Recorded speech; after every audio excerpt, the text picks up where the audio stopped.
நாமம் மகிமைப்படுவதாக. மீண்டுமாக இந்த பரிசுத்தமான ஓய்வு நாளின் ஆரம்ப வேலையில உங்களை பார்ப்பது மிகுந்த சந்தோஷம். என்னுடைய வாய்ஸ் உங்களுக்கு தெளிவா கேக்குதா? உங்களுக்கு எல்லாருக்கும் நான் பேசுறது தெளிவா கேக்குதா? கேட்க முடியுதா உங்களால?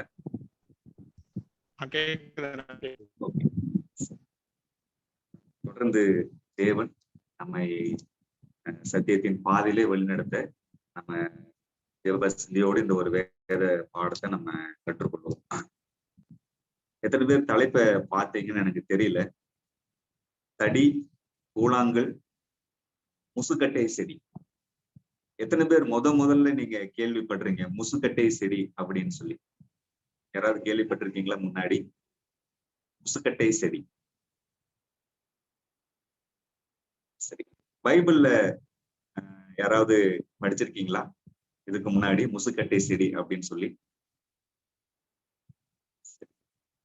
வேதாகமத்தை படித்து கொண்டிருக்கும் பொழுது குறிப்பாக தாவீதுடைய வாழ்க்கைய அதிகமா நம்ம படிக்கும் பொழுது இந்த 3 வார்த்தைகள் அதிகமாக வர்றதை நம்ம பார்க்க முடியும். 1 தடி, 2 கூழாங்கல், 3வது முசுக்கட்டை செடி. சாமுவேல் புஸ்தகத்துல நம்ம படிக்கிற சம்பவங்கள் மறுபடியும் நாளாகம புஸ்தகங்கள்ல திருப்பி அங்க சொல்லப்படுறத நம்ம பார்க்க முடியும். எப்படி யாத்திராகமம் புஸ்தகத்துல சொல்லப்பட்ட விஷயங்கள் உபாகமத்துல மறுபடியும் மோசே சொல்றாரோ, அதே போல இந்த ராஜாக்கள் சாமுவேல் புஸ்தகத்துல சொல்லப்பட்ட விஷயங்கள் எல்லாமே பாத்தீங்கன்னா நாளாகம புஸ்தகங்கள்ல மறுபடியும் ரிப்பீட் பண்ணி சொல்றத அங்க நம்ம பார்க்கலாம். இப்ப தாவீதுடைய சம்பவங்களை நம்ம படிக்கும் பொழுது அவருடைய வாழ்க்கையில இந்த 3 விஷயங்கள் அதிகமாக அங்க வர்றத நம்ம பார்க்க முடியும். 1 தடி, 2வது கூழாங்கல், 3வது முசுக்கட்டை செடி அப்படிங்கிறத நம்ம பார்க்கிறோம்.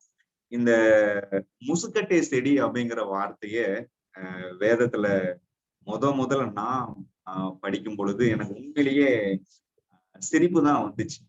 என்னடா முசுக்கட்டை செடின்னு ஒரு செடி இருக்கா அப்படிங்கிறத நானும் முதல்ல அப்பதான் பார்த்தேன், படிச்சேன். முன்னாடி கேள்விப்பட்ட மாதிரி எனக்கும் ஞாபகம் இல்லை. இப்ப ஏன் முசுக்கட்டை செடியெல்லாம் இருக்கு? தாவீதுடைய வாழ்க்கையில முசுக்கட்டை செடிக்கு ஏதாவது சம்பந்தம் இருக்கா அப்படிங்கிறத கொஞ்சம் அந்த சம்பவங்களை படிக்க ஆரம்பிச்ச பொழுது ஒரு சில ஆவிக்குரிய பாடங்களை ஆண்டவர் அங்க கற்றுக் கொடுக்கறத என்னால பார்க்க முடிஞ்சது.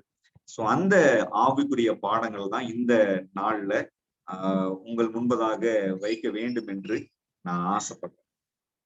இந்த 3 பொருட்கள் இல்லையா, தடி, கூழாங்கல், முசுக்கட்டை செடி, 3 பொருட்களும் பாத்தீங்கன்னா 3 சம்பவங்களை அங்க பேசுகின்றது. தடி ஒரு சம்பவத்தை பேசுது தாவீதுடைய வாழ்க்கையில, 2வது கூழாங்கல் ஒரு சம்பவத்தை பேசுது, 3வது முசுக்கட்டை செடி இன்னொரு ஒரு சம்பவத்தை தாவீதுடைய வாழ்க்கையில அங்க பேசுகின்றது.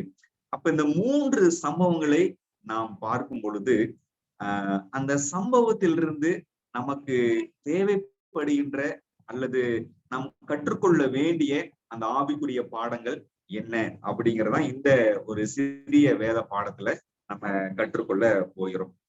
3 பொருட்கள், 3 சம்பவம், 3 பாடங்கள், மிகவும் எளிமையா அடிப்படையாய் நமக்கு தேவைப்படுகின்ற ஒரு பாடங்கள். அதே சமயத்துல பலமுறை நம்ம கேள்விப்பட்ட, பலமுறை படித்த விஷயங்கள் தான். புதுசா ஒன்றும் நம்ம அங்க பார்க்க போறது இல்லை. பட் நம்ம மறுபடியும் அதை நம்ம திரும்பி பார்க்க போகின்றோம், திரும்பி நம்ம அதை சிந்திக்க போகின்றோம். வாங்க முதல் சம்பவத்துக்கு நம்ம போவோம். தடி தாவீதுடைய வாழ்க்கையில அது எந்த அளவுக்கு அவருக்கு இருந்தது, அவரோடு ஒன்று இருந்தது அப்படிங்கிறத நம்ம கொஞ்சம் சிந்திக்க வேண்டும். 1 சாமுவேல் 16ஆம் அதிகாரத்துக்கு வாங்க. 1 சாமுவேலின் புஸ்தகம் 16ஆம் அதிகாரம். 16ஆம் அதிகாரத்தை நீங்க வாசித்து பார்ப்பீர்கள் என்று சொன்னால் இங்க ஒரு சம்பவம் நடக்கு. என்ன சம்பவம்?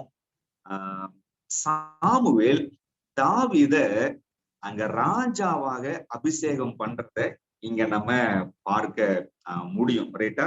ராஜாவா அபிஷேகம் பண்ணுவதற்காக அங்க தாவீதுனுடைய வீட்டிற்கு வர்றார். அவருடைய தந்தையை அவர் பார்க்கிறார், ஈசாய. ரைட்டா? அப்படி ஈசாய் கிட்ட சொல்றாரு, தேவன் உங்க பிள்ளைகள்ல ஒருத்தரை தான் ராஜாவை தெரிந்து கொள்ள போறாரு. உங்களுடைய பிள்ளைகள் எல்லாம் நான் பார்க்கணும் அப்படின்னு அங்க தாவீதுடைய தகப்பன் கிட்ட சாமுவேல் பேசுறாரு. அப்படி பேசுறப்ப ஈசாயி தன்னுடைய ஒவ்வொரு குமாரனையும் சாமுவேல் முன்பதாக அங்க கொண்டு வர்றத நம்ம பார்க்கிறோம். அப்படி கொண்டு வரும் பொழுது 7 நபர்கள் வந்துடுறாங்க. ரைட்டா? தாவீதுனுடைய சகோதரர்கள், ஈசாயினுடைய குமாரர்கள் கூட பிறந்தவங்க 7 பேரு வந்துடுறாங்க. சாமுவேல் தன்னுடைய பார்வையில பார்க்கிறப்ப இவன் ராஜாவா வருவானா, இவன் ராஜாவா இருக்க முடியுமா அப்படின்னு ஒவ்வொருத்தரா பார்க்க ஆண்டவர் சொல்லிட்டே வர்றாரு, இவன் இல்ல, இவன் இல்ல, இவன் இல்லைன்னு சொல்றத அங்க நம்ம பார்க்கிறோம். கடைசியா நீங்க வாசிக்கலாம், வசனம் 10-11 நம்ம வாசிக்கும் பொழுது தாவீதை பற்றி ஒரு விஷயத்தை நம்ம அங்க கவனிக்க வேண்டும். ரைட்டா? இப்படி ஈசாய் தன் குமாரரில் 7 பேரை சாமுவேலுக்கு முன்பாக கடந்து போக பண்ணினான். பின்பு சாமுவேல் ஈசாயை பார்த்து, கர்த்தர் இவர்களில் ஒருவனையும் தெரிந்து கொள்ளவில்லை என்று சொல்லி, அங்க சாமுவேல் என்ன சொல்றாரு, இந்த 7 பேர்ல ஒருத்தர் கூட ஆண்டவர் தெரிந்து கொள்ளவில்லை அப்படின்னு சொல்றாங்க. வசனம் 11 கவனிங்க. உன் பிள்ளைகள் இவ்வளவுதானா என்று ஈசாயை கேட்டான். உன்னுடைய பிள்ளை எல்லாம் அவ்வளவுதானா, 7 பேர் தானா அப்படின்னு சொல்லி கேட்கிறாரு. அதற்கு அவன், இன்னும் எல்லாருக்கும் இளையவன் ஒருவன் இருக்கிறான். நீங்க 7 பேர் பார்த்துட்டீங்க, கடைசியா ஒரு பையன் இருக்கான், அவன் தான் கடைசி பிள்ளை. அந்த கடைசி பிள்ளை யாரு, அவனை பத்தி அங்க என்ன சொல்லப்படுது அப்படிங்கறத நீங்க கவனிக்கணும். இளையவன் ஒருவன் இருக்கிறான், அவன் ஆடுகளை மேய்த்து கொண்டிருக்கிறான் என்றான். இப்ப தாவீதை பத்தி அங்க சொல்றப்ப அவனுடைய தகப்பனார் ஒரு விஷயத்த அங்க சொல்றாரு, தாவீது ஆடு மேய்ப்பவன் என்று அங்க சொல்றத இங்க நம்ம பார்க்கிறோம். ரைட்டா? ஆடு மேய்த்து கொண்டிருக்கிறான்.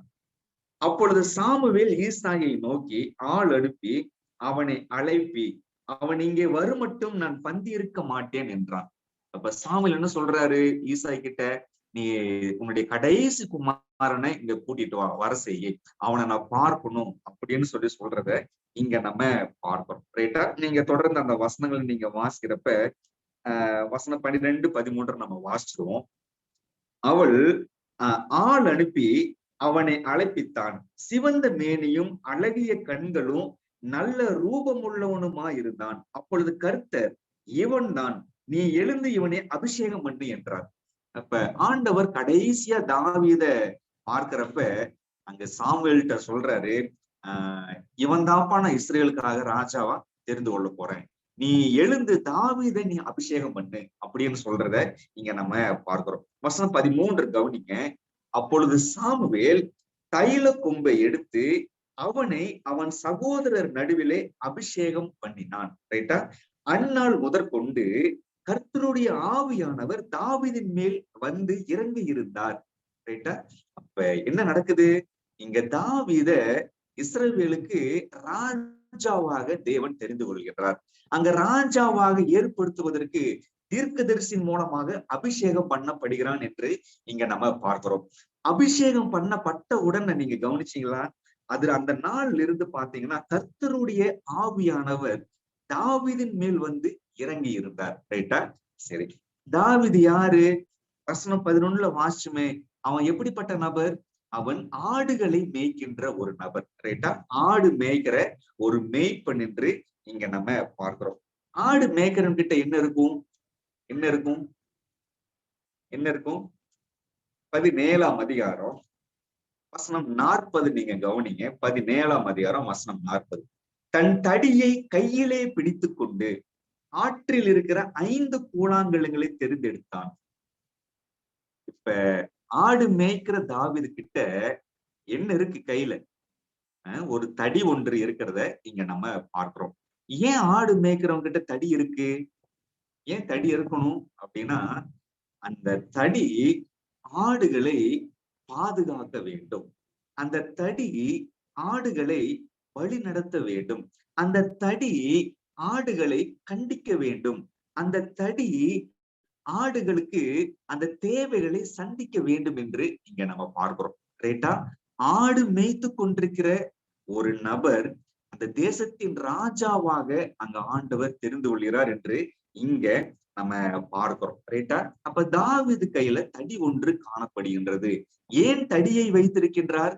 தாவீது அங்க ஆடுகளை மேய்த்து கொண்டிருந்தான். அந்த ஆடுகளை பாதுகாக்க வேண்டும், ஆடுகளை கண்டிக்க வேண்டும், ஆடுகளை வழிநடத்த வேண்டும், ஆடுகளினுடைய தேவைகளை சந்திக்க வேண்டும் என்று இங்க நம்ம பார்க்கிறோம். கொஞ்சம் இந்த தடியை பத்தி பைபிள் என்ன சொல்லுது நீங்க கவனிங்க. ரைட்டா? சங்கீதம் 23க்கு வாங்க. 23 தாவீது எழுதின சங்கீதம் தான் பாருங்க. தடி எதற்கு ஒப்பிட்டு பேசுறாருன்னு நீங்க கவனிக்கணும். 23ஆம் சங்கீதம் வசனம் 4 நீங்க கவனிங்க. நான் மரண இருளின் பள்ளத்தாக்கிலே நடந்தாலும் பொல்லாப்புக்கு பயப்படேன், பொல்லாப்புக்கு பயப்படேன். தேவரீர் என்னோடு கூட இருக்கிறீர், உமது கோலும் உமது தடியும் என்னை தேற்றும். என்ன சொல்றாரு? உமது கோலும் உமது தடியும் என்னை தேற்றும் என்று ஆண்டவர் சொல்றத இங்க நம்ம பார்க்கிறோம். ரைட்டா? உமது கோலும் உமது தடியும் என்னை தேற்றும். நான் மரண இருளின் பள்ளத்தாக்கிலே நடந்தாலும் நான் பொல்லாப்புக்கு பயப்படேன். தாவீது எங்க ஆடு மேய்ச்சிட்டு இருந்தாரு அப்படின்னா, மிக பயங்கரமான காடுகளில் அவர் ஆடு மேய்த்து கொண்டிருந்தார். சில நேரங்கள்ல இரவு நேரத்துல அந்த காட்டுல மந்தையை பாதுகாப்பதற்காக அவர் தங்குவார். அப்படி தங்கும் பொழுது அந்த பயங்கரமான காடுகளில் இருந்து சிங்கங்களும் கரடிகளும் பலமுறை பார்த்தீங்கன்னா அங்க ஆடுகளை அங்க பிடித்து செல்வதற்காக, அங்க ஆடுகளை தின்பதற்காக இந்த கொடிய மிருகங்கள் வருகிறத அங்க நம்ம பார்க்க முடியும். ரைட்டா? அப்படி மரண இருளின் பள்ளத்தாக்கிலே தாவீது அங்கு காணப்பட்டாலும் அவர் அந்த பொல்லாப்பிற்கு பயப்படாமல் இருக்கின்றார். என்ன காரணம்? அவரிடத்தில் தடி ஒன்று காணப்பட்டது. அந்த தடி அந்த மரண இருளின் பள்ளத்தாக்கில் இருந்து தாவீதை பாதுகாக்கின்றது. தாவீதை மாத்திரம் அல்ல, ஆட்டு மந்தையை பாதுகாக்கின்றது என்று இங்க நம்ம பார்க்கணும். இன்னொரு வசனத்துக்கு போவோம். இன்னும் ஒரு தெளிவான ஒரு விளக்கத்தை அங்க வசனம் சொல்லுகிறத நீங்க கவனிங்க. 45ஆம் சங்கீதத்துக்கு வாங்க. 45ஆம் சங்கீதம் 45 வசனம் 4 கவனிங்க. 4வது வசனம். இந்த தடியை எதற்கு ஒப்பிட்டு வசனம் பேசுதுன்னு சொல்லி நீங்க கவனிக்கணும். ரைட்டா? சத்தியத்தின் நிமித்தமும் நீதியுடன் கூடிய சாந்தத்தின் நிமித்தமும் உமது மகத்துவத்திலே ஜெயமாக ஏறி வாரும். இங்க ஆண்டவருடைய தீர்க்க தரிசனத்தை பத்தி சொல்றாங்க. ஆண்டவர் சத்தியத்தின் நிமித்தமும் நீதியுடன் கூடிய சாந்தத்தின் நிமித்தமும் உமது மகத்துவத்திலே ஜெயமாக ஏறி வாரும். உமது வலது கரம் பயங்கர மாணவிகள் பயங்கர மாணவிகளை உமக்கு அங்க விளங்க பண்ணும் என்று இங்க நம்ம பாக்குறோம். வசனம் 6 கவனிங்க. தேவனே உமது சிங்காசனம் என்றென்றைக்கும் உள்ளது, உமது ராஜ்யத்தின் செங்கோல் நீதியுள்ள செங்கோலா இருக்கின்றது. இப்ப அந்த தடி அந்த கோல் இங்க எதற்கு ஒப்பிட்டு பேசப்படுது அப்படின்னா, சிங்காசனத்திற்கு ஒப்பிட்டு பேசப்படுகிறது. சிங்காசனத்துல யார் இருப்பாங்க? ராஜா இருப்பார். அந்த ராஜாவுடைய சிங்காசனம் அவருடைய கையில ஒரு தடி ஒன்று இருக்கு. அந்த தடி அந்த கோல் எப்படிப்பட்ட கோல் அப்படின்னா நீதியுள்ள செங்கோல் என்று வசனம் சொல்லுகின்றது. நீதியுள்ள செங்கோல். ரைட்டா? அப்ப என்ன நம்ம பாக்குறோம்? இந்த கோல் இந்த தடி என்பது ஒரு ஆளுகையை சொல்லுகின்றத இங்க நம்ம பார்க்கிறோம். ரைட்டா? ஒரு ஆளுகையை குறிக்கின்றது. ஒரு ஆளுகை. ரைட்டா? ஒரு ராஜாவுடைய ஆளுகை, ஒரு பொறுப்பை அங்க குறிக்கிறத இங்க நம்ம பார்க்கிறோம். அப்ப இது அப்படியே தாவீதுடைய வாழ்க்கையில கொண்டு வாங்க. தாவீது ஆடு மேய்த்து கொண்டிருக்கின்ற ஒரு நபர். ரைட்டா?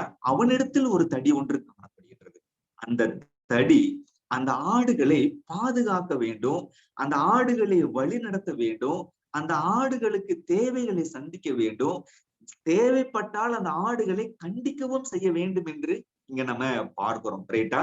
அப்ப ஆடுகளை மேய்த்த தாவீத இப்ப ஆண்டவர் எதற்கு தெரிந்து கொள்கிறார் என்று பார்க்கும் பொழுது ஜனங்களை மேய்ப்பதற்கு தெரிந்து கொள்கின்றார். ரைட்டா? ஜனங்களை அங்க மேய்க்க வேண்டும் என்று இங்க நம்ம பார்க்கிறோம். ரைட்டா? அப்ப ஜனங்களை மேய்க்கக்கூடிய அந்த தகுதி அங்க தாவீதுக்கு வர வேண்டும் என்று இங்க நம்ம பார்க்கிறோம். ரைட்டா? சரி. இப்ப சங்க 1 சாமுவேல் 17ஆம் அதிகாரத்துக்கு போவாங்க. 1 சாமுவேல் 17ஆம் அதிகாரத்துக்கு வர்றப்ப அந்த தகுதியை அங்க தாவீது வச்சிருக்கிறாரா அப்படிங்கிறத நீங்க கவனிங்க. ஆடு மேய்த்த தாவீது இப்ப ஜனங்களை மேய்க்கக்கூடிய அந்த தகுதி தாவீதினிடத்தில் இருக்கா அப்படிங்கிறத நீங்க கவனிக்கணும். வசனம் 34 இருந்து கவனிங்க. தாவீது சவுலை பார்த்து, உம்முடைய அடியான் என் தகப்பனுடைய ஆடுகளை மேய்த்து கொண்டிருக்கும் போது ஒரு விசை ஒரு சிங்கமும் ஒரு விசை ஒரு கரடியும் வந்து மந்தையில் இருக்கிற ஒரு ஆட்டை பிடித்து கொண்டது. நான் அதை தொடர்ந்து போய் அதை அடித்து அதன் வாய்க்கு தப்புவித்தேன். அது என் மேல் பாய்ந்த போது நான் அதன் தாடியை பிடித்து அதை அடித்து கொன்று போட்டேன். வசனம் 36. அந்த சிங்கத்தையும் அந்த கரடியையும் உம்முடைய அடியானாகிய நான் கொன்றேன். என்ன சொல்றாருங்க? பெரிய ஒரு ஆட்டு மந்தை, ஒரு முறை ஒரு சிங்கம் ஒன்று வந்தது, இன்னொரு முறை ஒரு கரடி ஒன்று வந்தது. அந்த ஆட்டுக்குட்டிய ஒன்று தூக்கிட்டு போயிருச்சு. தாவீது நினைச்சிருந்தாருன்னா ஒரு ஆட்டுக்குட்டி தானே, விட்டுருக்கலாம். ரைட்டா? விட்டுருக்கலாம். ஆனால் அந்த மந்தை முழுவதையும் விட்டுட்டு அந்த ஒற்றை ஆட்டுக்குட்டியை அங்க காப்பாற்றுவதற்காக சிங்கத்தோடு சண்டை போடுறாரு, கரடியோடு சண்டை போடுறாரு, ஆட்டுக்குட்டியை காப்பாத்துறாரு. தன்னுடைய ஜீவனுக்கு அங்க மிகப்பெரிய ஒரு ஆபத்து என்று தெரிந்தும் ஒரு மிகப்பெரிய ஒரு ரிஸ்க அங்க தாவீது எடுக்கிறதை இங்க நம்ம பார்க்கிறோம். ரைட்டா? அப்ப ஒரு ஆட்டுக்குட்டிக்கு தன்னுடைய உயிரை தருவதற்கு அங்க தாவீது துணிவான் என்று சொன்னால், தம்முடைய ஜனங்களை வழிநடத்துவதில, தன்னுடைய ஜனங்களை பாதுகாப்பதில தாவீது எப்படி அவன் வந்து இருப்பான் அப்படிங்கிறத ஆண்டவர் அங்க பார்க்கிறத இங்க நம்ம பார்க்கிறோம். ரைட்டா? அப்ப தாவீதுக்கு ஜனங்களை வழிநடத்தக்கூடிய ஒரு தகுதி ஒன்று அங்க காணப்படுகிறத இங்க நம்ம பார்க்கிறோம். ரைட்டா? சரி. இந்த சிங்கமும் கரடியும் ஆவிக்குரிய அர்த்தம் என்ன? ஆவிக்குரிய அர்த்தம் என்ன? அதையும் நம்ம புரிந்து கொள்ள வேண்டும். நீதிமொழிகள் 28ஆம் அதிகாரத்துக்கு வாங்க. இந்த வசனத்துல சிங்கமும் கரடியும் வருதான்னு நீங்க கவனிங்க. அதே சமயத்துல அந்த சிங்கத்தையும் கரடியும் எதற்கு ஒப்பிட்டு வசனம் பேசுது அப்படிங்கறது நீங்க கவனிக்கணும். ரைட்டா? 28 வசனம் 15. ஏழை ஜனங்களை ஆளும் துஷ்ட அதிகாரி கெர்ச்சிக்கும் சிங்கத்துக்கும் அலைந்து திரிகிற கரடிக்கும் ஒப்பா இருக்கிறான். கவனிச்சீங்களா? இந்த வசனத்துல சிங்கமும் கரடியும் வருதா? வருது. இந்த சிங்கத்தையும் கரடியும் எதற்கு ஒப்பிட்டு வசனம் சொல்லுது? அதாவது ஏழை ஜனங்களை ஆளும் துஷ்ட அதிகாரி. இங்கேயும் பாத்தீங்கன்னா ஒரு ஆளுகையை சொல்லுகின்றது, ஒரு பொறுப்பை சொல்லுகின்றது, ஒரு அதிகாரத்தை பேசுகின்றது. ரைட்டா? அப்ப ஜனங்களை ஆளுகின்ற அந்த துஷ்ட அதிகாரி, இந்த அதிகாரி எப்படிப்பட்ட அதிகாரி? ஒரு துஷ்ட அதிகாரி, ஒரு துன்மார்க்கமான அதிகாரி என்று நம்ம பார்க்கின்றோம். ரைட்டா? அப்ப இங்க அந்த துஷ்ட அதிகாரிய எதற்கு ஒப்பிட்டு பேசப்படுது? அந்த சிங்கத்துக்கும் கரடிக்கும் ஒப்பிட்டு பேசுறத நம்ம பார்க்கிறோம். அதாவது துன்மார்க்கத்தை அங்க பேசுகின்றது. ரைட்டா? பைபிள்ல கரடியும் சிங்கமும் வேற அர்த்தங்களை பேசுது. ஆனா இந்த இடத்துல நம்ம எதை நம்ம கவனிக்கிறோம்? இந்த சிங்கமும் கரடியும் துன்மார்க்கத்தை குறிக்கின்றது, பாவங்களை குறிக்கின்றது. அப்ப தாவீது ஆடுகளுக்காக சிங்கத்தையும் கரடியும் அவன் வந்து அங்க சண்டை போட்டு மேற்கொண்டான், அத கொன்றான் என்று சொன்னால் ஆவிக்குரிய அர்த்தம் என்ன? தாவீது தன்னுடைய ஆவிக்குரிய வாழ்க்கையில சிங்கத்தை போன்ற கரடியை போன்ற அந்த துன்மார்க்கமான பாவங்களை மேற்கொண்டிருந்தான். புரிஞ்சுக்க முடியுதா உனால? அப்ப என்ன நம்ம பாக்குறோம்? அந்த சிங்கத்தையும் கரடியையும் மேற்கொள்வதற்கு அந்த தடி அவனுக்கு உதவி செய்தது. ஆவிக்குரிய வாழ்க்கையில அந்த துஷ்டத்தனங்களை, அந்த துன்மார்க்கங்களை தாவீது தன்னுடைய வாலிப பிராயத்துல அவன் மேற்கொண்டிருந்தான். அப்ப யாரு வாலிப பிராயத்துல அல்லது யாரு தன்னுடைய வாழ்க்கையில பாவங்களை மேற்கொள்ளுகின்றார்களோ அவர்களுக்கு ஆண்டவர் ஒரு பொறுப்பு ஒன்றை தருகின்றார். எப்படி தாவீது ஆடுகளை மேய்த்த அந்த தாவீதுக்கு ஜனங்களை மேய்க்கக்கூடிய மிகப்பெரிய ஒரு பொறுப்பு ஆண்டவர் தந்தாரோ, நீங்களும் நானும் சிங்கம் என்கின்ற, கரடி என்கின்ற அந்த துன்மார்க்கங்களை, அந்த பாவங்களை, அந்த துஷ்டத்தனங்களை நாம் மேற்கொள்ளுவோம் என்று சொன்னால், ஆண்டவர் உங்களுக்கும் நமக்கும் எனக்கும் ஒரு பொறுப்பு ஒன்றை அங்க தர்றார் என்று இங்க நம்ம பார்க்கிறோம். ரைட்டா? என்ன பொறுப்பு? ஆண்டவர் நமக்கு குடும்பம் என்கின்ற பொறுப்பை தந்திருக்கிறார். நமக்கு சபை என்கின்ற பொறுப்பை தந்திருக்கிறார். நம்முடைய குடும்பத்தையும் நம்முடைய சபையையும் நாம் தான் வழிநடத்த வேண்டும். நம்முடைய குடும்பத்திற்கும் நம்முடைய சபைக்கும் நாம் தான் பொறுப்பு, நாம் தான் பாதுகாக்க வேண்டும், நாம் தான் வழிநடத்த வேண்டும், நாம் தான் தேவைகளை சந்திக்க வேண்டும், தேவைப்பட்டால் நாம் கண்டிக்கவும் செய்ய வேண்டும். புரிஞ்சுக்க முடியுதா உங்களால? அப்ப இந்த இந்த பொறுப்புகளை எப்ப நம்ம சரியா செய்ய முடியும் அப்படின்னா, நம்முடைய தனிப்பட்ட வாழ்க்கையில அந்த துஷ்ட தனங்களை நாம் மேற்கொள்ள வேண்டும். அதற்கு அந்த தடி நமக்கு தேவை என்று இங்க நம்ம பார்க்கிறோம். ரைட்டா? இன்னொரு விஷயத்த நீங்க கவனிங்க. இப்ப நீங்க தாவீது இருக்கிற இடத்துல நீங்க இருக்கிறோம் நீங்க வச்சுக்கோங்க. ரைட்டா? ஒரு மிகப்பெரிய ஒரு காடு, இரவு நேரம், வெளிச்சம் இல்ல, பயங்கர இருட்டா இருக்கு. ரைட்டா? நீங்க ஆட்டு மந்தைய நீங்க பாதுகாத்துட்டு இருக்கீங்க. திடீர்னு ஒரு சிங்கம் ஒன்று உங்க பக்கத்துல வந்து பயங்கரமா அங்க கத்தி ஆட்டை பிடிக்க வருது. எத்தனை பேர் தைரியமா அந்த தடி எடுத்து நீங்க மிரட்டுவீங்க? சிங்கத்தை யாராவது தடி எடுத்து போ அப்படின்னு மிரட்டுவீங்களா? மிரட்ட முடியுமா? புரிஞ்சுக்க முடியுது அவனால? தாவீது தன்னிடம் இருந்த அந்த எளிமையான ஒரு விஷயத்த எடுத்து அங்க எதிர்த்து போராடுற சாதாரண ஒரு தடி. புரிஞ்சுக்க முடியுது அவனால? அப்ப என்ன நம்ம புரிந்து கொள்றோம்? தாவீது கிட்ட ஆண்டவர் மீது வைத்திருந்த அந்த விசுவாசம், இங்க நம்ம கவனிக்க வேண்டிய மிக முக்கியமான ஒரு கருத்து, அவன் விசுவாசத்துல அங்க மிகவும் எளிமையாய் நடந்து கொண்டான்.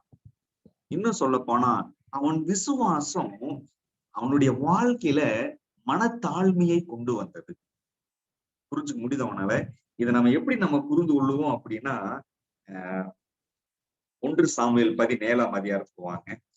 1 சாமுவேல் 17ஆம் அதிகாரம் 16ஆம் அதிகாரத்துல அபிஷேகம் பண்ணிட்டாங்க இல்லையா? சாமுவேல் வந்து அபிஷேகம் பண்ணிட்டார். அடுத்த ராஜா தாவீது தான். ரைட்டா? தாவீது. இப்ப வந்து உங்கள்கிட்ட வந்து யாராவது முன்கூட்டியே நீங்க வந்து ராஜாவா மாறிடுவீங்க, அல்லது அடுத்தது நீங்க தான் இந்த பொறுப்பு அப்படின்னு சொன்னா உங்களுக்கு எப்படி இருக்கும்? ஒரு நம்ப தகுந்த ஒரு நபர் சொல்லும் பொழுது உங்களுக்கு எப்படி இருக்கும்? பயங்கர சந்தோஷமா இருக்கும். அடுத்தது நம்ம தான் அப்படின்னு பலவிதமான எண்ணங்கள் நம்முடைய மனசுல வரும். தாவீதுக்கு முன்கூட்டியே சொல்லிட்டாரு, அடுத்த ராஜா நீதான்ப்பா அப்படின்ட்டாரு. ஆனா பாருங்க, ராஜா அடுத்தது நான் தான் சொல்லி தாவீது தெரிஞ்சதுக்கு அப்புறமும் அவர் எப்படி இருக்கிறாருன்றத நீங்க கவனிங்க. 17ஆம் அதிகாரத்துல வசனம் 15 நீங்க கவனிங்க. தாவீது சவுலை விட்டு திரும்பி போய் பெத்லகேமில் இருக்கிற தன் தகப்பனுடைய ஆடுகளை மேய்த்து கொண்டிருந்தான். என்னங்க, ராஜா ஆக போறேன்னு தெரிஞ்சும் தாவீது என்ன பண்றாரு? மறுபடியும் காட்டுல போயிட்டு ஆடுதான் மேய்ச்சிட்டு இருக்காரு. புரிஞ்சுக்க முடியுது அவனால? அடுத்த ராஜா காட்டுல ஆடு மேய்க்கிறாருங்க. அதுதான் மனத்தாழ்வு. புரிஞ்சுக்க முடியுது அவனால? தேவனோடு வைத்திருக்கின்ற அந்த உறவு, தேவன் மீது வைத்திருக்கின்ற அந்த விசுவாசம் என்ன கொண்டு வரணும் அப்படின்னா மனத்தாழ்மையை கொண்டு வர வேண்டும். தாவீது நினைச்சிருந்தாருன்னா அடுத்த ராஜா போயிட்டு சவுல சண்டை போட்டு ஜெயிச்சு அடுத்த ராஜாவா வலுக்கட்டாயமா அந்த பதவியை எடுத்திருக்கலாம். பட் ஆனா தாவீது அப்படி பண்ணல. ரைட்டா? அடுத்த ராஜா அது வருதோ வரலையோ அதை பத்தி அவருக்கு பிரச்சனையே இல்லை. வழக்கம் போல ஆடு மேய்க்க போயிட்டார். வழக்கம் போல ஆடுகளை பாதுகாத்தார். வழக்கம் போல ஆடுகளுக்கு வரக்கூடிய பிரச்சனையில அவர் சண்டை போட்டு அவர் தீர்த்து வச்சார். அதுதாங்க மனத்தாழ்மை. புரிஞ்சுக்க முடியுது அவனால? அப்ப அந்த தடி அப்படிங்கிற சம்பவத்துல நம்ம புரிந்து கொள்ள வேண்டிய முதல் பாடம் என்ன அப்படின்னா, நமக்கு மிகப்பெரிய ஒரு பொறுப்பொண்ணு ஆண்டவர் வச்சிருக்கிறாரு.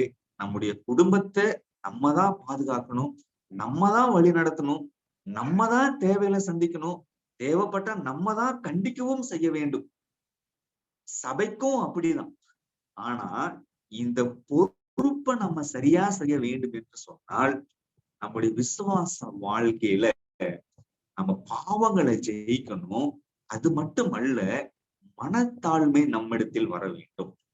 மனத்தாழ்மை நம்ம இடத்துல வர வேண்டும் என்று இங்க நம்ம பார்க்கிறோம். ரைட்டா? நீங்க மோசேனுடைய வாழ்க்கைய பாருங்க. மோசே எகிப்தின் இளவரசன். அடுத்த ராஜா மோசே. பார்வோனுக்கு அப்புறம் மோசேதான் ராஜா. புரிஞ்சுக்க முடியுது அவனால. ஆனால் 40 வருஷம் மோசேவ ஆடு மேய்க்க வைத்தார். இங்க தாவீதுகிட்ட காணப்பட்ட அதே தடிதான் பாத்தீங்கன்னா மோசே கிட்டையும் காணப்பட்டுச்சு. ஏன் மோசே கிட்ட அங்க ஆடு மேய்க்க சொன்னார்? ஏன் அந்த தடியை கொடுத்தாரு அப்படின்னா, ஒரு முறை நீங்க மோசேனுடைய வாழ்க்கையை பாக்குறப்ப ஆஹ் ஒரு எகிப்தியன் எபிரேயரை 2 பேர் சண்டை போட்டு இருக்கிறப்ப அங்க எகிப்தியன் பயங்கரமா அங்க பேசிட்டு இருப்பாங்க. இது மோசே பார்த்த உடனே எகிப்தியனை கொன்றுவார். கொண்டுட்டு புதைச்சிட்டு போயிடுவார், யாருக்குமே தெரியாதுன்னு சொல்லிட்டு. ஆனா பின்னாடி நாட்கள்ல தெரிஞ்சிரும். ரைட்டா? அப்படிப்பட்ட கோபப்படுற ஒரு மனுஷன், எரிச்சலுள்ள ஒரு மனுஷன், தன்னுடைய உணர்வுகளை கட்டுப்படுத்த முடியாத ஒரு மனுஷன் தான் மோசே. இந்த மோசேவை அனுப்பி ஜனங்களை வெளில கொண்டு வரணும்னு சொன்னா அவனுடைய குணம் ஜனங்களை விடுதலை செய்ய வைக்காது.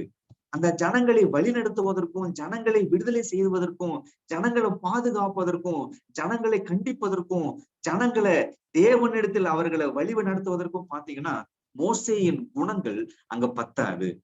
40 வருஷம் ஆடுகளை மேய்க்க வச்சிட்டார். ஒரு தடி ஒன்றை கொடுத்துட்டார். 40 வருஷம் அனுபவம் மோசனுடைய குணங்களை அப்படியே மாத்திருச்சு. மிகவும் மனத்தாழ்மையா நடந்து எகிப்தின் இளவரசன், எகிப்தினுடைய கல்வியில கற்று தேர்ந்த ஒரு நபர், ஞானவான். ஆனால் மோசே வனாந்திரத்தில் ஆடு மேய்த்தார். தேவனுடைய ஜனங்களை மீட்டெடுப்பதற்காக, விடுதலையை கொண்டு வருவதற்காக, தன்னுடைய குணங்களை மாற்றுவதற்கு, தன்னுடைய வாழ்க்கையில் தன்னுடைய பாவங்களை மேற்கொண்டு, பாவ சுபாவங்களை மேற்கொண்டு மனத்தாழ்மையை கற்றுக்கொள்வதற்கு மோசேக்கு அந்த தடி தேவைப்பட்டது. புரிஞ்சுக்க முடியுது அவனால. இயேசுனுடைய வாழ்க்கையும் கவனிச்சீங்களா? மோசே எகிப்தின் அடிமைத்தனத்திலிருந்து விடுதலை தந்தாரு. ஆண்டவர் பாவ அடிமைத்தனத்திலிருந்து விடுதலை தந்தார். புரிஞ்சுக்க முடியுது அவனால. அங்க மோசே ஜனங்களை விடுதலை செய்வதற்கு வனாந்திரத்தில் ஆடு மேய்த்து தன்னுடைய குணங்களை அங்க 40 வருஷம் அங்க கற்றுக்கொண்டார். ஆண்டவரும் பாத்தீங்கன்னா அங்க எளிமையான ஒரு வாழ்க்கையை வாழ்ந்தார். மனத்தாழ்மையாய் நடந்து கொண்டார். மத்தேயு 11ஆம் அதிகாரம் 29வது வசனத்தை நீங்க வாசிச்சு பாத்தீங்கன்னா, நான் சாந்தமும் மனத்தாழ்மையுமா இருக்கிறேன், என்னிடத்தில் கற்றுக்கொள்ளுங்க. புரிஞ்சுக்க முடியுதா? அந்த மனத்தாழ்மைதான் பாத்தீங்கன்னா ஜனங்களை வழி நடத்த முடியும். மனத்தாழ்மைதான் பாத்தீங்கன்னா ஜனங்களை பாதுகாக்க முடியும். மனத்தாழ்மைதான் பாத்தீங்கன்னா ஜனங்களை கண்டிக்கவும் செய்யும். மனத்தாழ்மைதான் பாத்தீங்கன்னா ஜனங்களுடைய தேவைகளையும் அங்க சந்திக்கும். மோசே பத்திய வசனம் சொல்லுது, மோசே இந்த பூமியில் இருக்கிற எல்லார பார்க்கிலும் நீடிய சாந்தம் உள்ள வசனம் சொல்லுதா? நீடிய சாந்தம், மனத்தாழ்வு, ஒரே அர்த்தத்தை சொல்லுகின்ற ஒரு வார்த்தைகள். புரிஞ்சுக்க முடியுதா? உங்க மோசே ஜனங்களை விடுதலை செஞ்சு வழிநடத்தி கானான் தேசம் சேர்க்கணும்னு சொன்னா மோசேக்கு மனத்தாழ்மை வேண்டும். ஆண்டவர் பாவத்திலிருந்து விடுதலையை தருவதற்கு ரட்சிப்பின் திட்டத்தை அங்க நிறைவேற்ற வேண்டும் என்று சொன்னார். ஆண்டவரிடம் மனத்தாழ்மை வேண்டும். இங்க தாவீது அங்க ஜனங்களுக்கு ராஜாவாக வர வேண்டும் என்று சொன்னார். மனத்தாழ்மை வேண்டும். இன்றைக்கு நாமும் பாத்தீங்கன்னா நமக்கு குடும்பம் என்கின்ற பொறுப்பை தந்திருக்கிறாரு, சபை என்கின்ற பொறுப்பை தந்திருக்கிறாரு, நமக்கு சமுதாயம் என்கின்ற பொறுப்பை தந்திருக்கிறாரு. இந்த 3 பொறுப்புகளையும் நாம் நம்முடைய குடும்பத்தையும் சபையையும் சமுதாயத்தையும் தேவனிடத்தில் வழிநடத்த வேண்டும் என்று சொன்னால் நம்முடைய விசுவாச வாழ்க்கையில மனத்தாழ்மை மிக மிக அவசியம் என்று இங்க நம்ம பார்க்கிறோம். இந்த மனத்தாழ்மை இல்லை அப்படின்னா குடும்பத்தை நாம் கட்டுக்கோப்பாக நடத்த முடியாது. நம்முடைய சபையை நாம் கட்டுக்கோப்பாக நாம் நடத்த முடியாது. புரிஞ்சுக்க முடியுதா? அல்லது நீங்கள் எந்தெந்த இடத்துல நீங்க இருக்கீங்களோ, உங்களுக்கு என்னென்ன பொறுப்புகள் கொடுக்கப்பட்டிருக்கோ, நீங்க என்னென்ன கடமைகளை நீங்க செய்து கொண்டிருக்கீங்களோ, அதுல எல்லாவற்றையும் நீங்க சரியா செய்ய வேண்டும் என்று சொன்னால் மனத்தாழ்மை அவசியம். மனத்தாழ்மை இல்லாத விசுவாசம் அது விசுவாசம் இல்லை என்பதை புரிந்து கொள்ள வேண்டும். புரிஞ்சுக்க முடியுதவனால. அப்ப தடி 2 வார்த்தை கற்றுக் கொடுக்கு ஒன்று, நம்முடைய பாவங்களை மேற்கொள்ள வேண்டும், சிங்கத்தையும் கரடியும் மேற்கொள்ள வேண்டும். அந்த மேற்கொள்ளுகின்ற அனுபவம் மனத்தாழ்மையை நமக்குள்ள கொண்டு வர வேண்டும். இந்த 2 அனுபவம் நம்மை நம்முடைய பொறுப்புகளை சரியாய் செய்வதற்கு அங்க வழி நடத்தும் என்று இங்க நம்ம பார்க்கணும். ரைட்டா? சரி. 2வது கூழாங்கல்லுக்கு வாங்க. கூழாங்கல் நம்ம ஏற்கனவே ஒரு பாடத்தை நம்ம படிச்சிருக்கோம். நம்ம இன்னும் ஆழமா நம்ம போக வேண்டிய அவசியம் இல்லை. ஒரு சில வசனத்தை மாத்திரம் படிச்சு அந்த பாடத்தை நம்ம கற்றுக்கொள்ள வேண்டும். ரைட்டா? 17ஆம் அதிகாரத்துல நீங்க படிச்சுட்டு வர்றப்ப இஸ்ரவேல் ஜனங்கள் பெலிஸ்தரோட சண்டை போட அங்க ஒவ்வொரு நாளும் போறாங்க. கோலியாத் ஜெயிண்ட், ரைட்டா? அவன் பயங்கரமா அங்க இஸ்ரவேல் ஜனங்களை மிரட்டிட்டு இருக்கான். கோலியாத் எதிர்த்து நிற்பதற்கு யாருமே இல்லை என்பதை இங்க நம்ம பாக்குறோம். ஆனா தாவீது நான் போய் சண்டை போடுறேன்னு சொல்லி வர்றாரு. அப்பதான் அவர் என்ன பண்றாரு பாருங்க. 40வது வசனத்தை நம்ம வாசிச்சது போல தன் தடியை கையிலே பிடித்துக் கொண்டு ஆற்றில் இருக்கிற அந்த 5 கூழாங்கலங்களை தேர்ந்தெடுத்து அவைகளை மேய்ப்பதற்குரிய தன்னுடைய அடைப்பையிலே போட்டு தன் கவனை தன் கையிலே பிடித்துக் கொண்டு அந்த பெலிஸ்தன் அண்டையிலே போனான். இப்ப 5 கூழாங்கல் எடுத்துட்டு அங்க போறத இங்க நம்ம பார்க்கிறோம். ரைட்டா? சிங்கத்தோட எதிர்த்து போராடின தாவீது, கரடியோடு எதிர்த்து போராடின தாவீது இங்க கோலியாத் கிட்ட நிக்கிறத இங்க நம்ம பார்க்கிறோம். ரைட்டா? கோலியாத்தினுடைய கையாட்கள் தான் யாரு அப்படின்னா அங்க சிங்கமும் கரடியும் என்பதை புரிந்துகொள்ளுங்க. ஸ்பிரிச்சுவலா நான் சொல்றேன், ஆவிக்குரிய அர்த்தம். ரைட்டா? ஆவிக்குரிய ரீதியா கோலியாத் சாத்தான் என்று நமக்கு தெரியும். ரைட்டா? சாத்தானை எதிர்த்து நிற்கணும் அப்படின்னா அவனுடைய கையாட்கள் நிறைய பேர் இருக்கிறாங்க. அங்க சிங்கம் வரும், கரடி வரும். சிங்கத்தையும் கரடியும் நம்ம ஜெயிச்சாதான் கோலியாத்தான் நம்ம நேருக்கு நேர் நிற்க முடியும். நம்முடைய வாழ்க்கையில வரக்கூடிய தேவனை விட்டு பிரிக்கக்கூடிய சின்ன சின்ன ஒவ்வொரு பாவங்களையும் நம்ம மேற்கொண்டாதான் பாருங்க அந்த பாவத்தின் தகப்பனான சாத்தான நம்ம மேற்கொள்ள முடியும். புரிஞ்சுக்க முடியுதவனால. ஆனா நம்முடைய நிலைமை எப்படி இருக்கு? நம்ம சிங்கத்தையே தோத்துடுறோம், நம்ம கரடிக்கிட்டயே நம்ம தோத்து போயிடுறோம். சிங்கத்தை எதிர்த்து போராடக்கூடிய அனுபவம் இல்லை, கரடியை மேற்கொள்ளுகின்ற அனுபவம் இல்லை. புரிஞ்சுக்க முடியுதா? ஏன்னா கையில தடி இல்லை. புரிஞ்சுக்க முடியுதவனால. அப்ப சிங்கத்தையும் கரடியும் மேற்கொண்டாதான் கோலியாத்த நம்ம அடிக்க முடியும் என்று இங்க நம்ம பாக்குறோம். கொஞ்சம் யோசித்தீங்களா? நம்ம ஏற்கனவே நம்ம படிச்சது போல தாவீது கோலியாத் பக்கத்துல நின்னாருன்னா முழங்கால் சைஸ் கூட வரமாட்டார். அவ்வளவு சின்ன பையன், அவ்வளவு சின்ன உருவம். அங்க கோலியாத் மிகப்பெரிய ஒரு ராட்சதன். ரைட்டா? ராட்சதன். கோலியாத் நினைச்சிருந்தா தாவீது அப்படியே காதை புடிச்சு தூக்கி இருக்கலாம். அவ்வளவு பெரிய ஆளு கோலியாத். தாவீது ரொம்ப சின்ன பையன். புரிஞ்சுக்க முடியும்னால. ஆனா தாவீதுக்கு இந்த தைரியம் எப்படி வந்துச்சு? புரிஞ்சுக்க முடியுதவனால. இந்த தைரியம் எப்படி வந்துச்சுங்க? எப்படி வந்துச்சு அப்படின்னா அவருக்கு ஒரு அனுபவம் இருக்கு. சிங்கத்தை கொன்ற அனுபவம் இருக்கு, கரடியை கொன்ற அனுபவம் இருக்கு. ரைட்டா? அப்ப சின்ன சின்ன அன்றாட வாழ்க்கையில வரக்கூடிய பாவ பிரச்சனைகளை அவர் மேற்கொண்ட அனுபவம் சாத்தானை எதிர்த்து நிற்கக்கூடிய தைரியத்தை கொண்டு வந்துச்சு. புரிஞ்சுக்க முடியுதவனால. அப்ப தாவீதுனுடைய விசுவாச வாழ்க்கையில அவர்கிட்ட காணப்பட்ட 2வது மிக முக்கியமான ஒரு பாடம் என்னன்னா அவருடைய விசுவாசத்துல தைரியம் காணப்பட்டது. அவர் கோழை கிடையாது. ஆண்டவருக்கு கோழைகள் தேவையில்லை. ஆண்டவருக்கு தைரியசாலிகள் தான் தேவை. ரைட்டா? கோலியாத்தை எதிர்த்து நிற்கின்ற தைரியசாலிகள், கோலியாத்தை எதிர்த்து சண்டை போடுகின்ற தைரியசாலிகள் தான் பாத்தீங்கன்னா ஆண்டவருக்கு தேவை. கோலியாத்தை பார்த்து ஓடுகின்ற இஸ்ரவேல் படை ஆண்டவருக்கு தேவையில்லை. புரிஞ்சுக்க முடியுதவனால. அப்ப கோலியாத்த எதிர்த்து நிற்கக்கூடிய நிறைய தாவீதுகள் இன்றைய நாட்கள்ல ஆண்டவருக்கு தேவை. ரைட்டா? கோலியாத் எதிர்த்து நிற்கணும் அப்படின்னா இன்னைக்கு நீங்க சிங்கத்தை ஜெயிச்சிருக்கீங்களா? நீங்க கரடியை நீங்க ஜெயிச்சிருக்கீங்களா? புரிஞ்சுக்க முடியுதவனால. உங்க வாழ்க்கையில மனத்தாழ்மை இருக்கா? அதாவது ஒருத்தர் சண்டை போடணும்னு சொன்னா பயங்கரமா வெப்பன்ஸ் எல்லாம் மாட்டிக்கிட்டு பயங்கர நெஞ்ச நிமித்திட்டு போய் நிக்கணும். அப்பதான் சண்டை போட முடியும். ஆனா ஆவிக்குரிய சண்டையில நீங்க மனத்தாழ்மையோடு நீங்க பாவத்தை ஜெயிக்கின்ற அனுபவம் இருந்தாதான் சாத்தான் எதிர்த்து நிக்க முடியும். அங்க நெஞ்ச நிமித்தினால வேலைக்காக புரிஞ்சுக்க முடியுது அவனால. நம்ம ஆண்டர் கிட்ட மண்டியிடும் கேட்டா அந்த மனத்தாழ்மை, அந்த பாவத்தை ஜெயிக்கின்ற அனுபவம் ரெண்டும் இருந்தாதான் பாத்தீங்கன்னா நம்ம ஆவிக்குரிய வாழ்க்கையில நம்முடைய விசுவாசத்துல தைரியம் காணப்படும். எல்லாருடைய வாழ்க்கையில விசுவாசம் இருக்கு, ஆனா தைரியம் இல்லை. ஒரு சின்ன ஒரு சாம்பிள் பீஸ் தான் இந்த COVID-19. இந்த COVID-19 எல்லாருடைய விசுவாசத்திலையும் பாத்தீங்கன்னா ஒரு பயத்தை கொண்டு வந்திருக்கா, கொண்டு வரலையா? தைரியம் இருக்கா? உண்மையிலேயே தைரியம் இருக்கா? சின்ன ஒரு சாம்பிள் பீஸ் தான் COVID-19. அநேகருடைய விசுவாசம் அங்க தைரியத்தை இழந்துருச்சு. அன்றாட வாழ்க்கையின் தேவைகளை நினைச்சு தைரியத்தை இழந்துருச்சு.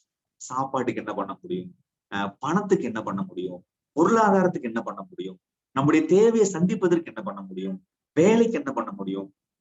இந்த பயங்கள் எல்லாம் என்ன பண்ணிருச்சுன்னா ஓய்வு நாளை மீற வச்சிருச்சு, சத்தியத்தை மீற வச்சிருச்சு, சுய பலனை நம்ப செஞ்சிருச்சு.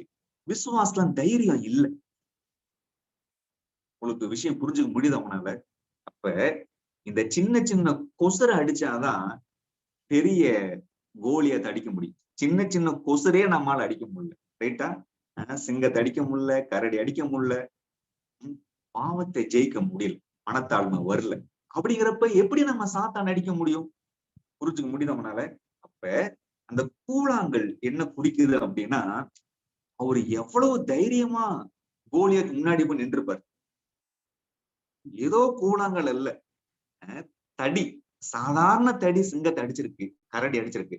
சாதாரண கூழாங்கல் கோலியாத்தை எதிர்க்க நிக்க செஞ்சது. புரிஞ்சுக்க முடியுதா? கூழாங்கல் தாவீதுடைய விசுவாசத்தில் காணப்பட்ட தைரியத்தை அங்க வந்து காட்டுது நமக்கு. தடி எப்படி மனத்தாழ்மையை காட்டுச்சோ, கூழாங்கல் தைரியத்தை காட்டுறத இங்க நம்ம பார்க்கிறோம், ரைட்டா? மூன்றாவது, இந்த முசுக்கட்டை செடி ரொம்ப இன்ட்ரெஸ்டிங். இது படிக்கிறப்ப ரொம்ப ஆச்சரியமாக அங்க வந்து காணப்பட்டது, ரைட்டா? சரி, இந்த தடியை வச்சிருக்கிறப்பையும் கூழாங்கல்ல வச்சிருக்கிறப்பையும் தாவீது ராஜாவா மாறல. இன்னும் ராஜா அப்படிங்கிற அந்த ஒரு பதவியில அதிகாரத்துல வரல. சாதாரண ஒரு ஆடு மேய்க்கிறவன். ஆனா அந்த முசுக்கட்டை செடிய சம்பவத்தை பாக்குறப்ப இப்ப தாவீது ராஜா. புரிஞ்சுக்க முடியுதவனால. ராஜாவா இருக்கும் பொழுது தாவீதினுடைய விசுவாசத்தில் காணப்பட்ட அற்புதமான மூன்றாவது ஒரு குணத்தை நீங்க கவனிங்க. 2 சாமுவேலுக்கு வாங்க. 2 சாமுவேல் 5ஆம் அதிகாரம். 2 சாமுவேல் 5ஆம் அதிகாரம். 5ஆம் அதிகாரத்துல வசனம் 19 நான் வாசிக்கிறேன், நீங்க கவனிங்க. பெலிஸ்தருக்கு விரோதமாய் போகலாமா, அவர்களை என் கையில் ஒப்பு கொடுப்பீரா என்று தாவீது கர்த்தரிடத்தில் விசாரித்த போது, கர்த்தர் போ, பெலிஸ்தரை உன் கையில் நிச்சயமாய் ஒப்பு கொடுப்பேன் என்று தாவீதுக்கு சொன்னார். தாவீது வந்து ஆண்டவர்கிட்ட என்ன கேட்கிறாரு? பெலிஸ்தர் எல்லாம் வந்துட்டாங்க சண்டை போட, நான் போலாமா ஆண்டவரே? போனா நாங்க ஜெயிக்க முடியுமான்னு கேட்கிறாரு. அப்ப ஆண்டவர் சொல்றாரு, நீ தைரியமா போப்பா அப்படின்றாரு, ரைட்டா? எப்படியாவது தாவீத கொலை செஞ்சிடணும்னு சொல்லிட்டு பெலிஸ்தர் வந்து பாளையம் இறங்கி இருக்கிறாங்க. இப்ப அந்த வசனங்களை கொஞ்சம் அப்படியே கவனிச்சுட்டு வாங்க. தாவீதுக்கும் தேவனுக்கும் இருக்கின்ற அந்த உறவு எப்படிப்பட்டது அப்படிங்கறத நீங்க கவனிக்கணும். வசனம் 20, தாவீது பாகால் பீராசேமுக்கு வந்து அங்கே அவர்களை முறியடித்து தண்ணீர்கள் உடைத்து ஓடுகிறது போல கர்த்தரின் சத்துருக்களை எனக்கு முன்பாக உடைத்து ஓட பண்ணினார் என்று சொல்லி அதினித்தம் அந்த ஸ்தலத்திற்கு பாகால் வீராசேம் என்று பெயரிட்டான். என்ன பண்ணிட்டாரு? சண்டையில ஜெயிஸ்டர். இப்ப வசனம் 21, அங்கு பெலிஸ்தர் தங்கள் விக்கிரகங்களை விட்டு ஓடி போனார்கள், அவைகளை தாவீதும் அவன் மனுஷரும் சுட்டெரித்தார்கள். என்ன பண்ணிட்டாரு? சண்டை யுத்தம் வந்துச்சு, ஆண்டர்கிட்ட கேட்டாரு, ஆண்டர் போ சொல்லிட்டாரு, தாவீது ஜெயிஸ்டர், ஜெயிஸ்டர். இப்ப வசனம் 22 கவனிங்க. பெலிஸ்தர் திரும்பவும் வந்து ரெப்பாயும் பள்ளத்தாக்கிலே இறங்கினார்கள். இப்ப பெலிஸ்தர் மறுபடியும் யுத்தம் பண்ண வர்றாங்க, ரைட்டா? அங்க தாவீது அங்க வந்து சுற்றி வளைப்பதற்காக அங்க பாளையம் இறங்கியிருக்கிறார், ரைட்டா? இப்ப 23, தாவீது கர்த்தரிடத்தில் விசாரித்ததற்கு மறுபடியும் அங்க ஆண்டர்கிட்ட போயிட்டு விசாரிக்கிறாரு, நான் யுத்தத்துக்கு போலாமா வேண்டாமான்னு சொல்றேன். புரிஞ்சுக்க முடியுது அவனால. ஏற்கனவே ஒரு முறை யுத்தம் பண்ணிட்டாரு, இப்ப ஜெயிச்சிட்டாரு, இப்ப மறுபடியும் யுத்தம் வருது. இப்ப தாவீது செஞ்சிருக்கலாமா? ஆண்டவர்கிட்ட கேட்காமயே போயிட்டு சண்டை போட்டிருக்கலாமா? ஏன்னா முறை ஜெயிச்சிட்டாரு. புரிஞ்சுக்க முடியுதா? பெலிஸ்தரை பத்தி நன்கு தெரிஞ்சிருப்பார். கோலியாத்த கொண்டிருக்கார். பெலிஸ்தரை ஜெயிச்சிருக்கிறார். இப்ப மறுபடியும் சண்டை வர்றப்ப ஆண்டவர்கிட்ட கேட்க வேண்டிய அவசியமே கிடையாது. புரிஞ்சுக்க முடியுதா? அப்படியே நேரடியா போயிட்டு அங்க சண்டை போட்டிருக்கலாம். ஆனா மறுபடியும் பாத்தீங்கன்னா எங்க ஆண்டவர் கிட்ட கேக்குறாரு. அப்ப ஆண்டவர் என்ன சொல்றாரு? நீ நேராய் போகாமல் அவர்களுக்கு பின்னாலே சுற்றி முசுக்கட்டை செடிகளுக்கு எதிரே இருந்து அவர்கள் மேல் நீ பாய்ந்து அப்படின்றார். ஆண்டவர்கிட்ட கேட்டப்ப ஆண்டவர் என்ன சொல்றாரு? நீ ஃபர்ஸ்ட் டைம் போன மாதிரி நேருக்கு நேரெல்லாம் போகாதப்பா. நீ என்ன பண்ணு, ஒரு காரியம் செய்யி, நீனும் உன்னுடைய படையும் பாத்தீங்கன்னா முசுக்கட்ட செடி இருக்கு, அதுக்குள்ள போய் நீ ஒளிஞ்சுக்கோன்றாரு. தாவீது ராஜா மிகப்பெரிய ஒரு படையை வைத்திருக்கின்ற ஒரு நபர், ஏற்கனவே முதல் முறை யுத்தத்துல வெற்றி கண்ட ஒரு ராஜா. இப்ப ஆண்டர்கிட்ட போய் கேக்குறப்ப ஆண்டர் சொல்றாரு, நீ அந்த முசுக்கட்ட செடியில போய் நீ ஒளிச்சுக்கொன்றாரு. இந்த முசுக்கட்ட செடின்னு என்ன தெரியுங்களா? ஆங்கிலத்துல இந்த செடிக்கு பேரு மல்பெரி. இது ஒரு பெரி வகை சார்ந்த ஒரு செடி. ரைட்டா? மல்பெரின்னு சொல்லிட்டு இந்த செடி. அந்த செடிக்குள்ள போய் நீ ஒளிஞ்சுக்கோன்றார். ஒளிஞ்சுக்கோன்றார். நீங்க அந்த இடத்துல நீங்க யோசிச்சு பாருங்க. ஏற்கனவே ஒருத்தங்கிட்ட சண்டை போட்டு நீங்க ஜெயிச்சிட்டீங்க. இப்ப மறுபடியும் சண்டைக்கு வர்றான். எத்தனை பேர் மறுபடியும் அப்பா கிட்ட சொல்லிட்டு போவீங்க? நமக்கு ஒரு தைரியம் இருக்கும் இல்லையா? ஏற்கனவே நம்ம சண்டை போட்டால் தானே நமக்கு தெரியும். அவனை எங்க அடிச்சா எப்படி அடிச்சா விழுந்துருவான்னு நமக்கு தெரியும். ஒரு ஐடியா இருக்கும். ரைட்டா? அப்பா கிட்ட சொல்ல வேண்டிய அவசியமே கிடையாது. நம்மளே போட்டு சண்டை போட்டுருவோம்னு சொல்லிட்டு போயிருவோம் நம்ம. தாவீது அப்படி செஞ்சிருக்கலாம். ஆனா ஆண்டவர்கிட்ட கேக்குறாரு. ஆண்டவர் சொன்னாரு, முசுக்கட்ட செடியில போயிட்டு ஒளிச்சுக்கோன்றாரு. புரிஞ்சுக்க முடியுதா? நீங்க ஒரு ஆபத்து ஒண்ணு வருது. இந்த COVID-19 நீங்க எடுத்துக்கோங்களேன். COVID-19 பயங்கரமா உலகத்தை ஆட்டி படைக்கிற ஒரு விஷயம். எவ்வளவு உயிர்கள். இப்ப நீங்க ஆண்டவர்கிட்ட போயிட்டு கேக்குறீங்க, ஆண்டவரே COVID-19ல நாங்க பாதுகாத்துக்கிறதுக்கு என்ன செய்யணும் அப்படின்னு நீங்க கேக்குறீங்க. ஆண்டவர் சொல்றாரு, டெய்லியும் கொஞ்சம் மஞ்சளை நீங்க கரைச்சு குடிங்கன்னு சொல்றாரு. எத்தனை பேரு தைரியமா செய்வீங்க? ஜனங்கள் செத்து மடிஞ்சிட்டு இருக்கான். அங்க தடுப்பூசி என்ன, கோவிஷீல்டு என்ன, அல்லது கோவேக்சின் என்ன, அல்லது ரெம்டெசிவிர் என்ன, ஸ்டெராய்டு என்ன, எவ்வளவு பவர்ஃபுல்லா மருந்து போட்டும் செத்துட்டு இருக்கான். ஆனா ஆண்டுட்டு போயிட்டு கேட்டா மஞ்சத்தூள் கரைச்சு குடின்னு சொல்றாருன்னு வச்சுக்கோங்க. எத்தனை பேர் நீங்க கேட்பீங்க? கேட்பீங்களா? காலையில ஒரு முறை, மதியம் ஒரு முறை, நைட் ஒரு முறை, 3 முறை மஞ்சத்தூள் குடி பண்றாரு ஆண்டவர். இங்க முசுக்கட்ட செடிக்குள்ள போய் ஒளிஞ்சு சொல்றாருங்க ராஜாவை. ஒளிஞ்சாரா? வாசம் 24. முசுக்கட்டை செடிகளின் நுனிகளிலே செல்லுகிற இரைச்சலை நீ கேட்கும் போது சீக்கிரமா எழும்பி போ. அப்பொழுது பெலிஸ்தரின் பாளையத்தை முறியடிக்க கர்த்தர் உனக்கு முன்பாக புறப்பட்டிருப்பார் என்றார். கர்த்தர் தாவீதுக்கு கட்டளையிட்ட பிரகாரம் அவன் செய்து பெலிஸ்தரை கேபா துவக்கி கேசேர் எல்லை மட்டும் முறியடித்தான். தாவீது என்ன பண்ணாரு? ஒரு ராஜாங்க, ராஜா ஏற்கனவே சண்டை போட்டு கோலியாத்தை ஜெயிச்சவன், பெலிஸ்தரை ஜெயிச்சவன். ஆனாலும் ஆண்டுகிட்ட கேக்குறப்ப, அவனுடைய படைகளோடு அங்க போறப்ப ஆண்டர் சொன்னாரு, முசுக்கட்ட செடிகளை போயிட்டு ஒளிப்பான்னு சொல்றப்ப, தாவீது ஒளிஞ்சுக்கலாம் தெரியும். ஆண்டர் பத்தி தெரிஞ்சிருப்பாரு. தாவீது படை என்ன நினைச்சிருக்கும்? ராணுவ வீரர்கள் என்ன நினைச்சிருப்பாரு? ராஜாவை மதிச்சிருப்பாங்களா? ராஜாவுடைய வார்த்தைய அப்படியே கேட்டிருப்பாங்களா? எவ்வளவு ஒருவேளை கேலி பண்ணிருக்கலாம், சிரிச்சிருக்கலாம், அல்லது ஒருவேளை ஏதாவது பரியாசம் பண்ணிருக்கலாம். ரைட்டா? ஆனால் ஆண்டவர் சொன்னதை அப்படியே அங்க செய்யறாருங்கிறத இங்க நம்ம பார்க்கணும். தாவீதை பத்தி வசனம் என்ன சொல்லுது கவனிங்க. 1 சாமுவேல் 16ஆம் அதிகாரத்துக்கு வாங்க. 1 சாமுவேல் 16ஆம் அதிகாரம். 16ஆம் அதிகாரத்துல தாவீதுடைய குணத்தை பத்தி சொல்றாங்க கவனிங்க. 18வது வசனம். அப்பொழுது அந்த வேலைக்காரரில் ஒருவன் பிரதியுத்தரமாக, இதோ பெத்லகேமானாகிய ஈசா என் குமாரன் ஒருவனை கண்டிருக்கிறேன், அவன் வாசிப்பதில் தேறினவன். ரைட்டா? வாசிப்பதுன்னா படிக்கிறது இல்ல, இன்ஸ்ட்ருமெண்ட் பிளே பண்றது. ரைட்டா? ஒரு மியூசிஷியன் அவர். ரைட்டா? வாசிப்பதில் தேறினவன், அவன் பராக்கிரமசாலி. ரைட்டா? அவன் யுத்த வீரன். புரிஞ்சுக்க முடியுது அவனால? எப்படி கோலியாத் எதிர்த்து நின்னாங்கிறது விஷயம் புரியுதா? அவன் யுத்த வீரன்ங்க. ஆனா உலகம் பண்ற யுத்தம் கிடையாது. அந்த வெப்பன்ஸ் எல்லாம் மாட்டிட்டு பண்ற ஆள் கிடையாது. கூழாங்கல் வச்சு கோலியத்தை அடிச்சிருவார், தடிய வச்சு சிங்கத்தை போட்டுருவார், தடிய வச்சு கரடி அடிச்சிருவார். இவர் வேற ரகங்க, வேற ரகம். ரைட்டா? யுத்த வீரன், காரிய சமர்த்தன். ரைட்டா? சௌந்தரியம் உள்ளவன், கர்த்தர் அவனோடு போட்டிருக்கிறார் என்றார். யுத்த வீரன்ங்க. அப்படிப்பட்ட தாவீதுக்கு தெரியாதா எப்படி யுத்தம் செய்யணும்னு சொல்லி, எப்படி சண்டை போடணும்னு சொல்லி, எப்படி பிளான் பண்ணணும்னு சொல்லி, எப்ப அட்டாக் பண்ணணும்னு சொல்லி தாவீதுக்கு தெரியாதா? ஆனா ஆண்டர்கிட்ட போறாருங்க. அவர் ஆடு மேய்ச்சப்ப எப்படி இருந்தானோ, ராஜாவா ஆனப்போ அப்படிதான் இருக்கும். அவனுடைய ஆவிக்குரிய அந்த குணம் மாறவே கிடையாது. நம்ம ஏழ்மையா இருக்கிறப்போ ஒரு மாதிரி நடந்திருப்போம். ஆனா வாழ்க்கையில வசதிகள் வந்த உடனே நம்முடைய குணங்கள் மாறிடுது. ரைட்டா? நம்ம கிட்ட கொஞ்சம் பணம் வந்த உடனே, அல்லது கொஞ்சம் வசதி வந்த உடனே, அல்லது கொஞ்சம் செல்வாக்கு வந்த உடனே, அல்லது கொஞ்சம் உலக பிரகாரமான அந்தஸ்து வந்த உடனே, அல்லது கொஞ்சம் அதிகாரம் வந்த உடனே, அல்லது கொஞ்சம் படிப்பு வந்த உடனே, எது வேணா இருக்கட்டும், நம்முடைய குணத்துல மாற்றம் வந்துருது.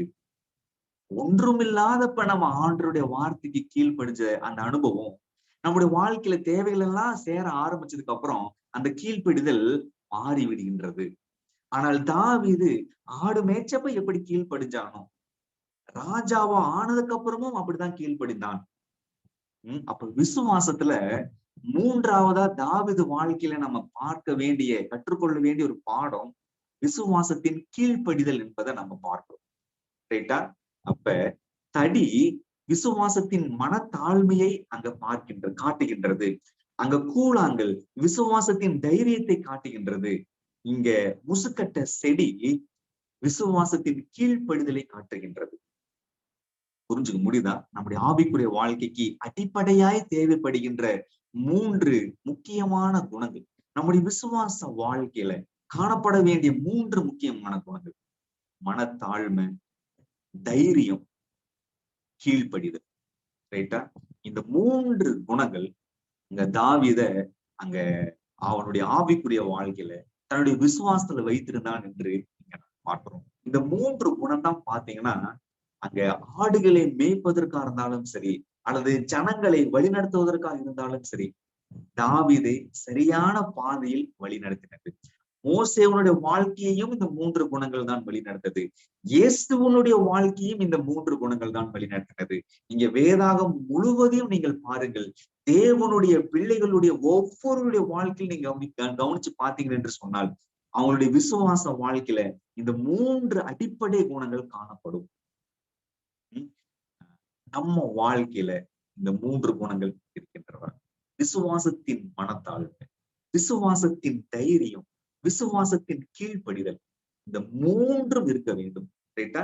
இந்த 3ம் இருந்தாதான் நம்ம ஆண்டவர் நமக்கு கொடுத்த பொறுப்புகள்ல நம்ம சரியாய் அந்த கடமையை செய்ய முடியும் என்று இங்க நம்ம பார்க்கணும். ஒரு உதாரணத்தை மட்டும் நான் சொல்லி நான் முடிச்சிடுறேன்.